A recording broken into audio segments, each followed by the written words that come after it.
కళ్యావతారం వస్తుంది. ఆ అవతారం ఎప్పుడు వస్తుంది అంటే పురుషుడి ఆయుర్దాయం 16 ఏళ్లే అయిపోతుంది. ఏ పురుషుడు 16 ఏళ్లకి మించి బతకడం. అది కలియుగాంతకు లక్షణాలు. అందుకని ఇప్పుడు బెంగ పెట్టుకోవలసింది ఏం లేదు. ఇప్పటికీ వేదాన్ని నమ్ముకున్న వాళ్ళు ఉన్నారు, దేవాలయాలున్నాయి, ప్రవచనాలున్నాయి, ఉత్సవాలున్నాయి, పూజలున్నాయి, చక్కగా సేవలు జరుగుతున్నాయి. ఎన్నో దేవాలయాలు అద్భుతంగా ఉన్నాయి. వెంకటాచలం లేదా, శ్రీశైలం లేదా, ఎన్ని దేవాలయాలు అద్భుతంగా నిర్వహింపబట్టలేదు. కాబట్టి ఇప్పుడు అన్నీ ఉన్నాయని బెంగ పెట్టుకోవలసిన అవసరం లేదు. కానీ ఒక పురాణం చెప్పేటప్పుడు అందులో ఉన్న విషయాలు చెప్పడం నా కర్తవ్యం. మార్కండేయ మహర్షి చెప్తూ అంటున్నారు, సత్యం అనేటటువంటి దాన్ని విడిచిపెట్టేస్తారు. సత్యం అంటే ఈశ్వరుడే, ఇంకేం లేదు. అందుకే సత్యం జ్ఞానం అనంతం బ్రహ్మ అని పేరు ఆయనకి. సత్యం శివం సుందరం అని పర్యాయ పదాలు పరమేశ్వరుడికి. సత్యం అంటే ఏమిటో కాదు పరమేశ్వరుడి. బాహ్యంలో సత్యం అంటే అబద్ధం ఆడకుండా ఉండడం. రెండూ వదిలేస్తారు. ఈశ్వరుడు ఉన్నాడని భయం ఉంటే కదండి అబద్ధం ఆడకుండా ఉండడం. అది లేదు కాబట్టి ఇది ఉండదు. కాబట్టి సత్యాన్ని విడిచిపెడతారు. సత్యాన్ని విడిచిపెట్టేసినటువంటి కారణం చేత ఆయుర్దాయం తగ్గిపోతుంది. భగవంతుణ్ణి పట్టుకోవడానికి దూరం అయిపోయారు కాబట్టి వశులైపోతారు మృత్యువుకి. ఆయుర్దాయం తగ్గుతుంది. ఆయువు తగ్గిపోతే చదువుకోవడానికి సమయం ఉండదు, మంచి విషయాలు తెలుసుకోవడానికి అవకాశం ఉండదు, విద్య తగ్గిపోతుంది. విద్య తగ్గిపోతే మోహం ఎక్కువైపోతుంది. మోహం ఎక్కువైపోతే లోభం ఎక్కువైపోతుంది. అవిద్యకి పర్యవసానం దాచుకోవాలన్న కోరిక పుడుతుంది, లోభం పుడుతుంది. లోభం చేత కామం పెరుగుతుంది. కామం వలన క్రోధం వస్తుంది. క్రోధము వలన వైరం పెరుగుతుంది. వైరము వలన ఒకడినొకడు పొడుచుకుంటాడు, చంపుకుంటాడు. ఈ చంపుకోవడంలో, ఈ క్రోధావేశాల్లో వాడి బిడ్డని వీడు, వీడి బిడ్డని వాడు వర్ణ సంకరాలు చేసుకుంటాడు. వర్ణ మర్యాద ఉండదు. అక్కర్లేదని చెప్పి పెళ్లిళ్ళు చేసుకోవడం మొదలు పెడతారు. దాంతో వర్ణ సంకరం కలియుగంలో ప్రారంభం అవుతుంది. వర్ణమునకు గౌరవం ఇవ్వడం తగ్గించేయడం కలియుగంలో ప్రారంభం ధర్మరాజా. కాబట్టి భగవద్గీత శ్లోకంలో చెప్పినట్టు చెప్పుకొచ్చాడు మార్కండేయ మహర్షి. సత్యమునందు అనురక్తి, ఈశ్వరుని యందు అనురక్తి, అనృత భాషణమునందు మనకి అనురక్తి లేకుండా ఉండుట అన్న రెండూ పోతాయి. అదే మనం అబద్ధం ఆడకూడదు అన్న భయం పోతుంది. భగవంతుణ్ణి నమ్మాలి, పూనిక పోతుంది.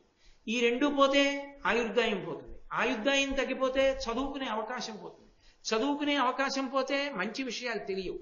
మంచి విషయాలు తెలియకపోతే అవిద్య వస్తుంది, అజ్ఞానం వస్తుంది. అజ్ఞానము వలన లోభం వస్తుంది, దాచుకోవాలనుకుంటాడు. దాచుకోవడం ఎందుకు? తనదిగా మిగుల్చుకుందామని.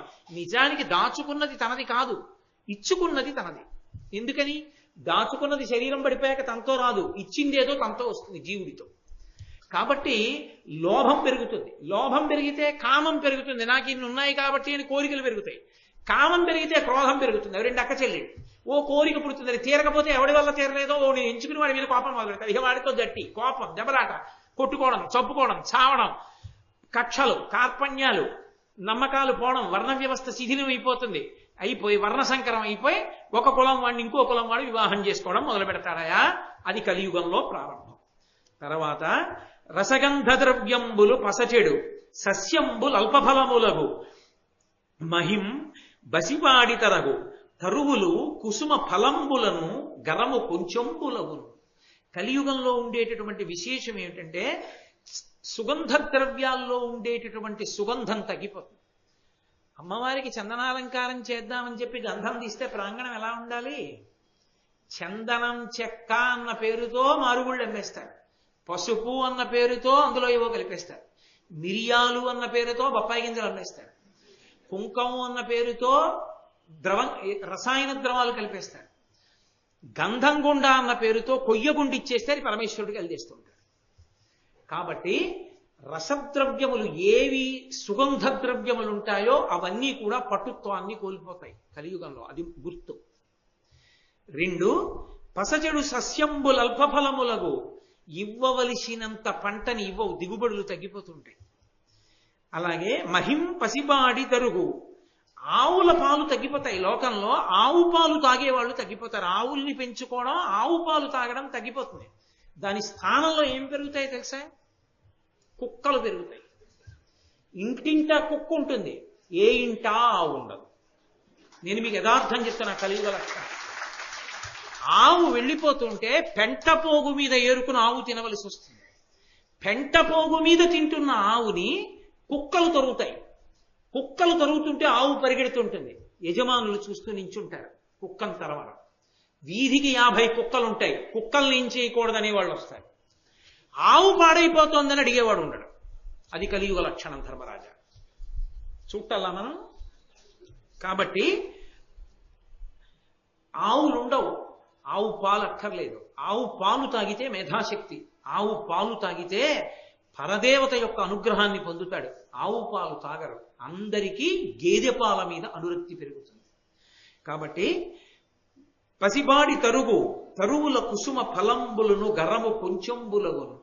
చెట్లు పువ్వులు పళ్ళు ఎక్కువ పండవు, చాలా తక్కువ పండుతాయి. వసంత ఋతువు వచ్చిందనేటప్పటికీ మామిడి చెట్లకి కాయలు ఇలా వేలాడిపోతుండేవి. అసలు పూత మీద ఉండగానే ఓ రోజు రాజమండ్రి, ఓ రోజు పిఠాపురం, ఓ రోజు తుని, అలా గాలివానలు వచ్చి ఉన్న పిందెలన్నీ ఊడిపడిపోతుంటాయి. అసలు గట్టిగా 4 కాయలు దొరకవు, 4 పళ్ళు దొరకవు, పువ్వులు దొరకవు. ఎక్కడ పువ్వులు గట్టిగా పూజ చేసుకుందామంటే ఇన్ని పూలు దొరకడం గగనం. ఇంకా విచిత్రం ఏమిటంటే ఎవడైనా పూల మొక్క వేసుకుంటే పొరపాటున ఆ పూల మొక్కకి పూసినటువంటి పువ్వుని చూసే అదృష్టం యజమానికి ఉండనే ఉండదు.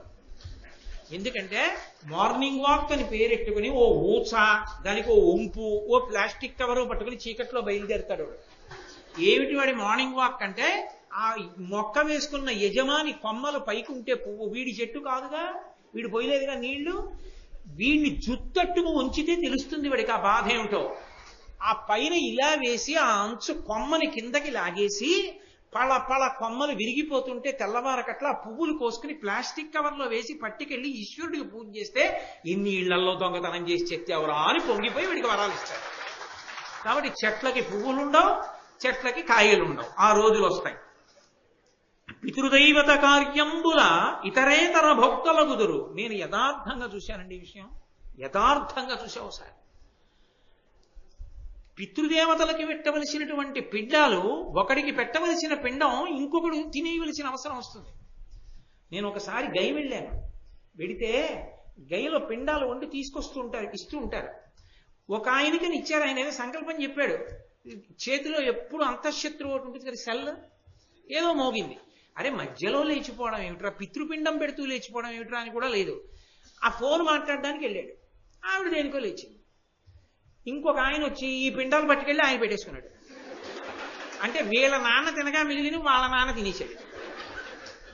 అది చెప్తున్నారు, కలియుగంలో పితృపిండాలు అలా పెడతారు, ఏమీ శ్రద్ధ ఉండదు, పితృపిండాలు అలా పెడతారు.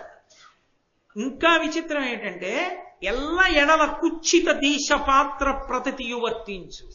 అది దేవాలయమా లేకపోతే తద్దినం పెడుతున్నాడా, మనం ఏ కార్యం మీద ఉన్నాం, ఎందుకు వచ్చాం, దాంతో సంబంధం ఏమి ఉండదు. దానికి విరుద్ధమైన పని ఏమి ఉంటుందో చేస్తుంటారు, చూడ్డానికి అసహ్యం వేస్తుంది. చెప్తున్నా నాకే రాదా. కాబట్టి ఎక్కడ ఎలా ఉండాలో అలా ఉండరు. ఓ పార్క్కి వెడితే చిన్నపిల్లలు అట్టుకుని వెళ్ళాలి, ప్రవచనాలకు ఎందుకు ముందరా, వాళ్ళు అరవరు, వాళ్ళకి ఏం తెలుసు పాపం, వాళ్ళు పసిపిల్లలు. ఎవరికి ఉండాలి ఆ బుద్ధి, పెద్దవాళ్ళకు ఉండాలి. అది ఆలోచన లేని వాళ్ళు సభలకు వస్తుంటారు. ఎక్కడ ఎలా ఉండాలో అలా ఉండరు. ప్రవచనం జరిగే చోటికి సెల్ ఫోన్, దాన్ని సైలెంట్లో పెట్టుకోవడం చేత కాదు, ఉండకపోతే అవమానం. ఉండాలి, మోగాలి, 10 మంది చూడాలి, సిగ్గు ఉండదు. కాబట్టి ఎక్కడ ఎలా ఉండాలో అలా ఉండని వాళ్ళందరూ చేరుతుంటారు, దాని గౌరవాలు నిలబెట్టారు. కాబట్టి అలా ఉంటారు. చిట్ట చివరికి ప్రతితీయ వర్తించు దైవ పైతృక విధులన్. అది దేవాలయ ప్రాంగణం, మనం వెళ్ళింది అక్కడికి వెళ్ళినప్పుడు మనం ఇలా వెళ్ళాలనేటటువంటి ఇంగిత జ్ఞానం ఉండదు. గుళ్ళోకి చెప్పులేసి వెళ్ళిపోతారు, గుళ్ళల్లోకి బొట్టు లేకుండా వెళ్ళిపోతారు. అరే మనం ఈ ప్రాంగణానికి వెడుతున్నాం, ఇలా వెళ్ళకూడదన్న నియమాన్ని పాటించేవాడు ఉండడయా. ఒక ఇంటెన్సివ్ కేర్ యూనిట్లోకి ఇప్పుడు రావద్దు ఈ సమయంలో తప్ప అంటే వింటాడు. ఆఫీస్లోకి ఈ టైంలో తప్ప విజిటింగ్ అవర్స్ లేవంటే ఊరుకుంటాడు. ఒక డాక్టర్ గారి అపాయింట్మెంట్ ఇప్పుడు లేదంటే ఊరుకుంటాడు. భగవంతుడి దేవాలయంలోకి మాత్రం వాడి ఇష్టం వచ్చినట్టు లోపలికి వెడతాడు. నేను ఎన్నో సందర్భాల్లో చూసా, పెంపుడు కుక్కలతో గుళ్ళల్లోకి వెళ్తుంటారు, ఎంత దోషం. కాబట్టి అలా అయిపోతుందయా, అది కలియుగ లక్షణం. నేను ఎవరినో విమర్శిస్తున్నానని మీరు అనుకోవద్దు, నేను యుగ లక్షణాన్ని చెప్తున్నాను. బహుశా ఇవాళ నేను ఇది చెప్పాలని ఇలా ఉంది, నాకు అన్ని అలాంటివి కనబడ్డాయి. కాబట్టి అరులు మిగులగొని రాజులు నరులకు ఎంతయును భయమునర్తురు ధరణీసురులు గడగి వాణిజ్యము గరిశనమును చేయగలరు కలియుగ వేళం. రాజులు నిర్భయంగా ప్రజల సొత్తుని వాళ్లే దోచేసుకుంటారు. దోచేసుకుని ప్రజలు భయపడేటట్టుగా వాళ్ళు పరిపాలిస్తుంటారు. భయపడే వాళ్ళు ఎవరు ప్రభువులకు అంటే ధర్మమునందున్నటువంటి పిరికి ప్రజలు భయపడతారు. దోచుకునే వాళ్ళు ప్రభువులకి సన్నిహితులు ఉంటారు. అయి దోచుకునే వాళ్ళు దోచుకుంటూనే ఉంటారు. ఆఖరికి ధరణీసురులు కడగి వాణిజ్యము గరిసన మన బ్రాహ్మణులు వ్యాపారాలు మొదలు పెడతారు. మొదలుపెట్టి బ్రాహ్మణుడు వర్తకం చేసుకుంటూ ఉంటాడు.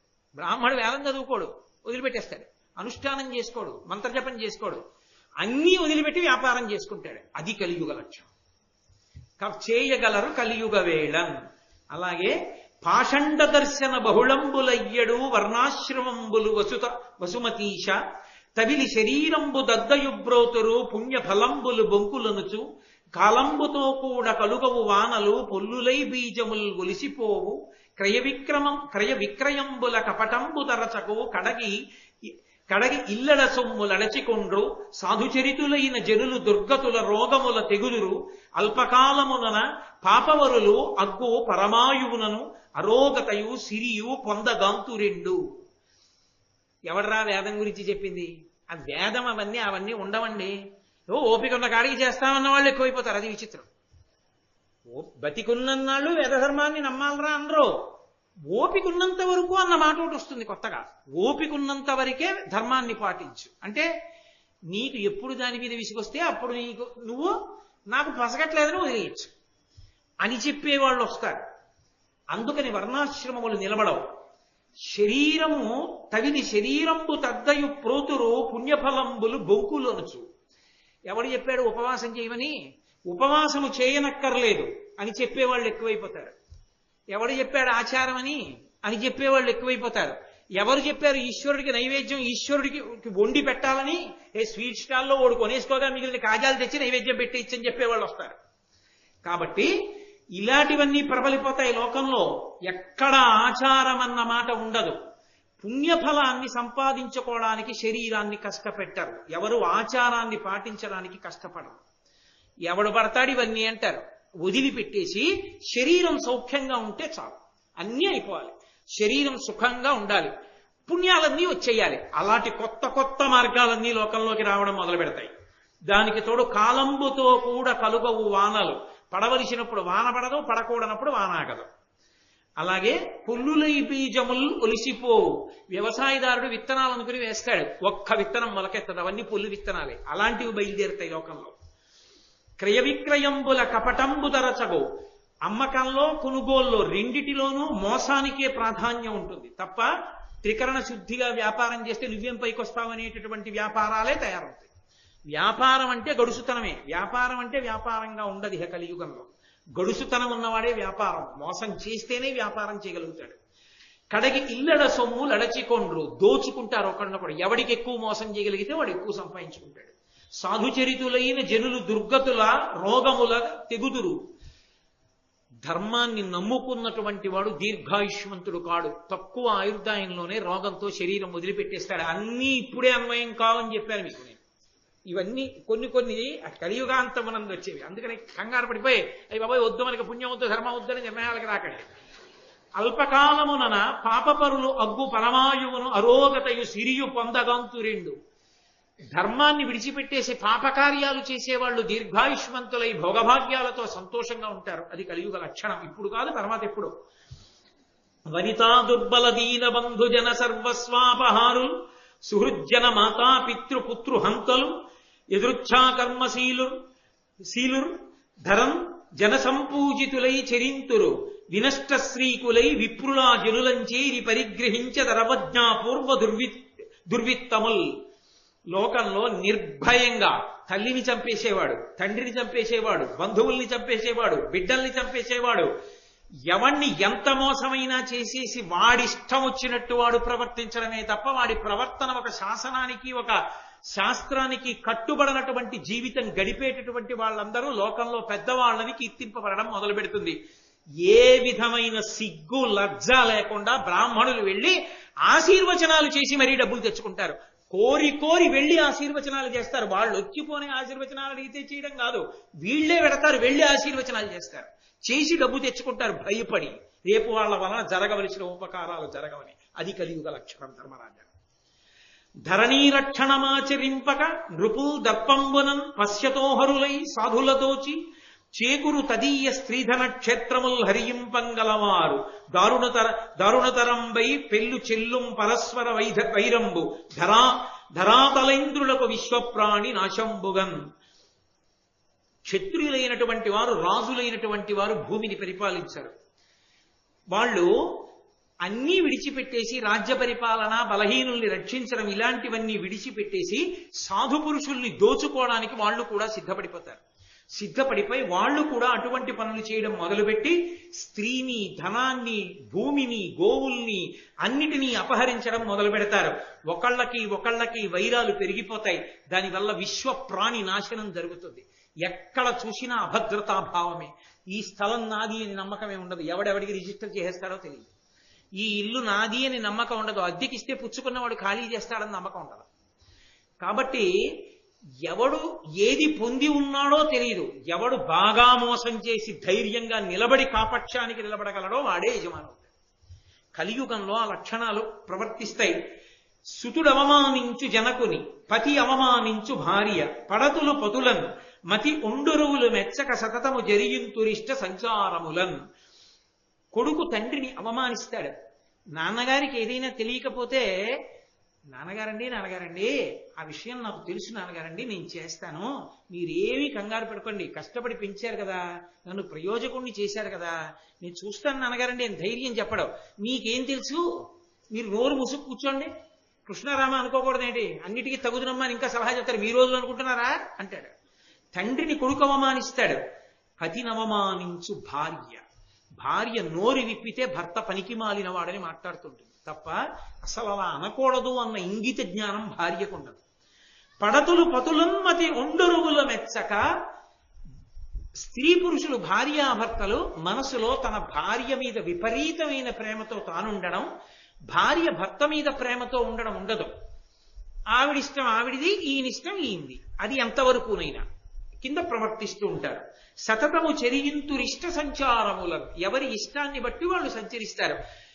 ఆవిడికి కావలసినట్టు ఆవిడుంది, నాకు కావలసినట్టు నేనున్నాను, అంతే రాజీ. తప్ప అలా ఉండకూడదని ఆవిడండు, మీరు ఇలా ఉన్నారే అని ఆవిడండు. కాబట్టి ఇద్దరు మాత్రం భార్యాభర్తలుగా లోకంలో ఉంటారు. వాళ్ళని ఆదర్శంగా మిగిలిన వాళ్ళు తీసుకుంటే కొంపలు పడిపోతాయి. కాబట్టి కలియుగం అలా ఉంటుంది.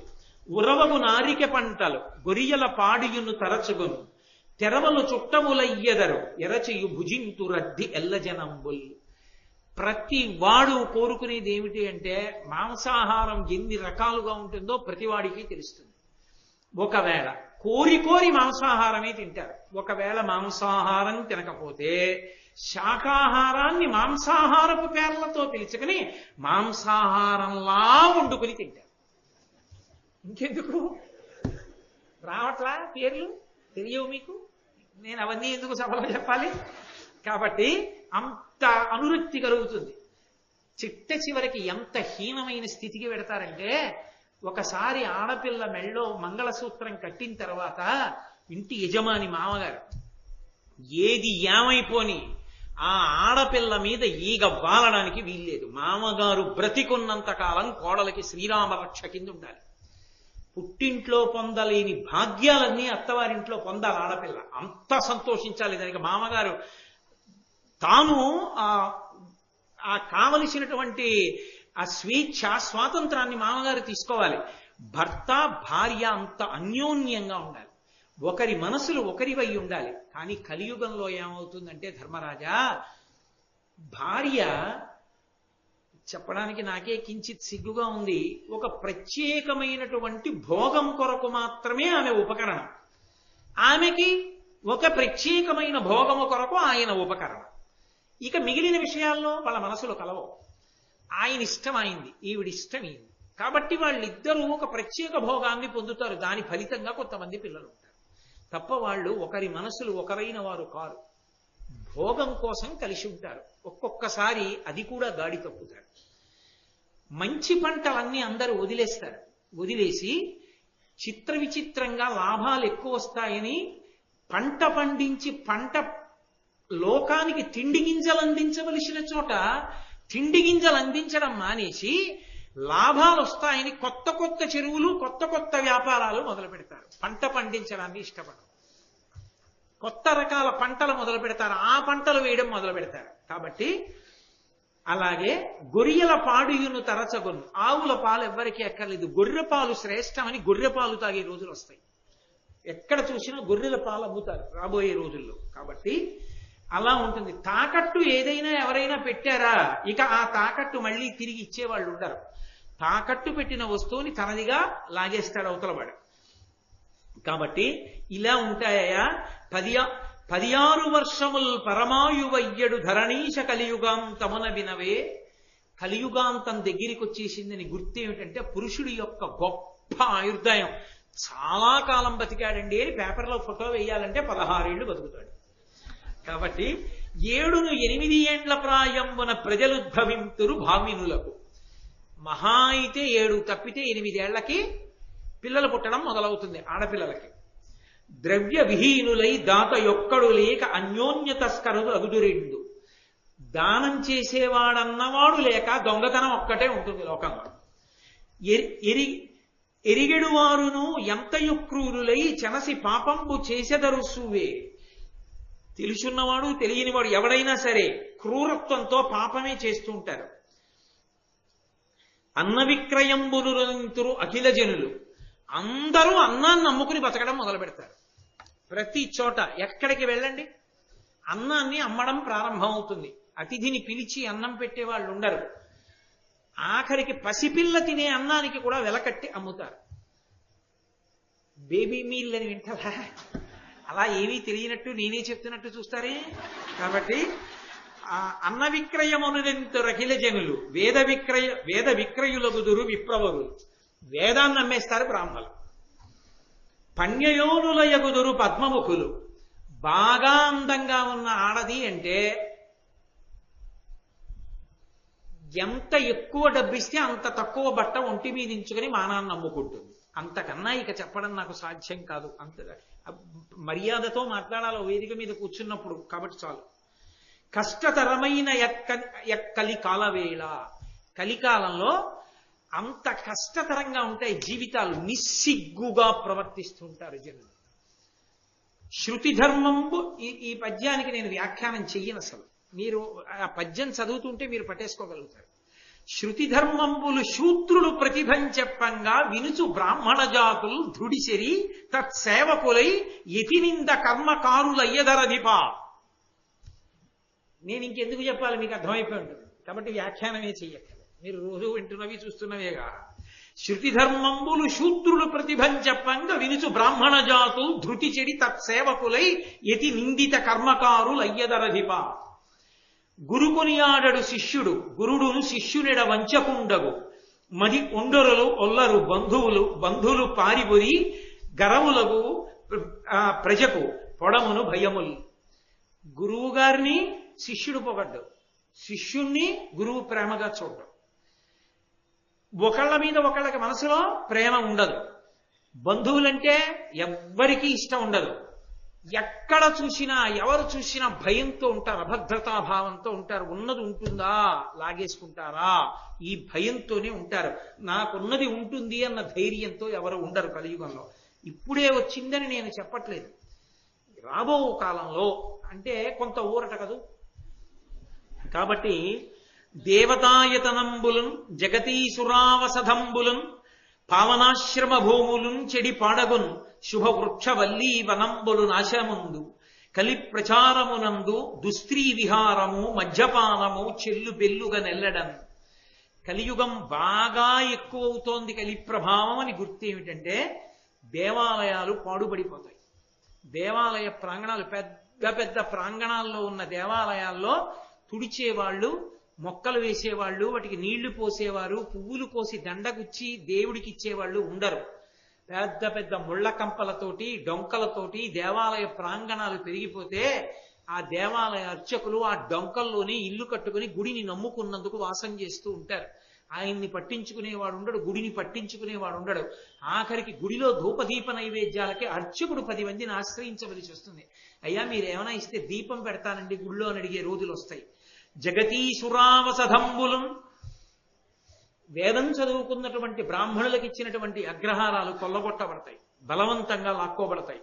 పావనాశ్రమ భూములను చెడి పాడగున్, ఆశ్రమ ప్రాంగణాలన్నీ కూడా చెడిపోయి పాడైపోతాయి. ఇవాళ లేవు. ఇన్ని చోట్ల ఎన్ని ఆశ్రమ ప్రాంగణాలు ఎంత అసహ్యకరంగా తయారైపోయాయో. శుభవృక్షవల్లీ వనంబులు నాశమందు, శుభప్రదమైనటువంటి ఫలితాలిచ్చేటటువంటి చెట్లని తీగల్ని నిర్దాక్షిణ్యంగా నరికేస్తారు. ఆ చెట్లు ఉండవు. కలి ప్రచారమునందు దుస్త్రీ విహారము మద్యపానము చెల్లు బెల్లుగా నెల్లడం. ఎక్కడ చూసినా లోకంలో ఇద్దరి గురించే చెప్పబడుతుంది. దుస్త్రీ విహారము, అందగత్తె అయిందా అంతే, ఆమె వ్యాపారానికి సిద్ధమైపోయింది అయిపోతుంది. అదే లోకంలో ఎప్పుడూ చర్చింపబడుతూ ఉంటుంది. అవే ఎక్కువగా కనపడుతుంటాయి. మద్యపానం, సందుకి 4 అవే ఉంటాయి. కాబట్టి మద్యపానం, చెల్లు బెల్లుగా నెల్లడం, కలి ప్రభావం ఎక్కువైపోతోందని గుర్తు ఏమిటి అంటే అలాంటి లక్షణాలన్నీ వస్తాయి. ధర్మరాజా ధర్మం గురించి అడిగేవాడు, ధర్మ ప్రచారం చేసేవాడు, ధర్మాన్ని స్థాపిద్దామనేవాడు ఉండడు. లోకం అలా తయారైపోతుంది క్రమంగా. ఆ సమయంలో ఇక బాగా కలియుగం ప్రబలిపోయి పూర్తిగా అధర్మం వైపుకి వెళ్ళిపోయిన తర్వాత శంబళ అనేటటువంటి గ్రామంలో అప్పుడు విప్రుని యొక్క కులంలో విష్ణుయశుడు అన్న పేరుతో శ్రీ మహావిష్ణువు ఆవిర్భవిస్తారు. అది కల్కావతారం. కల్కావతారం రాలేదు, కల్కావతారం వస్తుంది.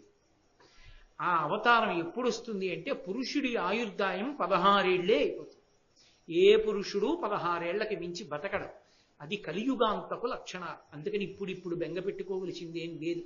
ఇప్పటికీ వేదాన్ని నమ్ముకున్న వాళ్ళు ఉన్నారు, దేవాలయాలున్నాయి, ప్రవచనాలున్నాయి, ఉత్సవాలున్నాయి, పూజలున్నాయి, చక్కగా సేవలు జరుగుతున్నాయి. ఎన్నో దేవాలయాలు అద్భుతంగా ఉన్నాయి. వెంకటాచలం లేదా, శ్రీశైలం లేదా, ఎన్ని దేవాలయాలు అద్భుతంగా నిర్వహింపబట్టలేదు. కాబట్టి ఇప్పుడు అన్నీ ఉన్నాయని బెంగ పెట్టుకోవలసిన అవసరం లేదు. కానీ ఒక పురాణం చెప్పేటప్పుడు అందులో ఉన్న విషయాలు చెప్పడం నా కర్తవ్యం, అందుకు చెప్పాను. కాబట్టి మీరు బెంగ పెట్టుకోక్కర్లేదు. ఇప్పుడే అన్నీ ఏవో వచ్చేసాయి అనుకోక్కర్లేదు. కొన్ని వచ్చాయన్నది రాదు, నేను దాచకూడదు.